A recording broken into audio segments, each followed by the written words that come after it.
Estatística, vamos falar aqui de medidas de tendência central, ou também chamado de medidas de posição.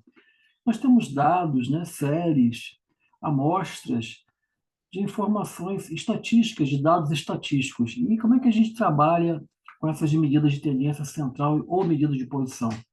Nós temos aqui as principais, a média, a mediana e a moda. A média de uma série de dados, ela representa aquela quantidade somada dos dados dividido pelo número de dados. Aqui no caso tem um exemplo aqui, 2, 3, 3, 4, 8, que a média seria 4. Aqui cada dado, 2 aparece uma vez, 3 aparece duas, 4 uma e 8 uma. Ou seja, a frequência de aparição do número 3, por exemplo, são 2 vezes. Temos aqui um outro exemplo, uma outra média, né, de uma série 5, 7, 8. Soma-se então esses valores, esses dados, divide pelo número total de dados e a gente encontra uma média de 6,6. Temos também a média ponderada, em que a ponderação, o peso ou a frequência dos dados.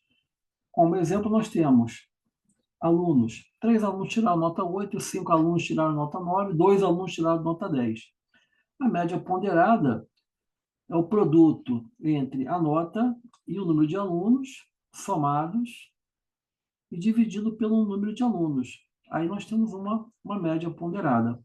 Esse denominador, ele representa, então, a soma dos pesos, a soma das ponderações, a soma das frequências com que aparecem as notas no numerador. A mediana tem como objetivo descobrir o termo central daquela série, ou seja, o número central da tendência. O primeiro passo para descobrir a mediana é ordenar, que a gente chama de ROL, R-O-L. Né? Temos aqui dois exemplos. E a mediana nesses dois casos aqui, no primeiro caso é o número 3, ou seja, qual é o dado que aparece no meio, né? Podemos observar que nessa série que possui 5 elementos, o elemento no meio é o 3, fica fácil identificar. Agora, uma outra exemplo é que nós temos aqui um número par de elementos. A mediana, no caso aqui, vai ser a média entre o número 3 e o número 4. Né? Então, a mediana seria a média entre o número 3 e 4, que são os elementos que aparecem no meio da série.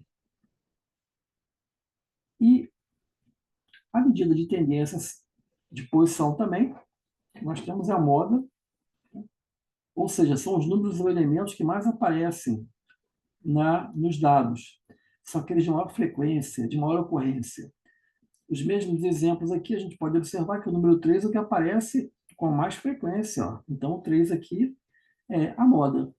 Se numa outra exemplo, nós tivermos números aparecendo com a frequência, se forem dois números, temos aqui a moda sendo dois números. No caso aqui de baixo, do exemplo seguinte, 2, 3, 3, 4, 4, 8, temos aqui a moda 3 e 4. É o exemplo de um caso bimodal. A representação gráfica de dados, ela propicia uma melhor visualização. A representação tabular é a representação de dados, de números, em uma tabela ou um gráfico.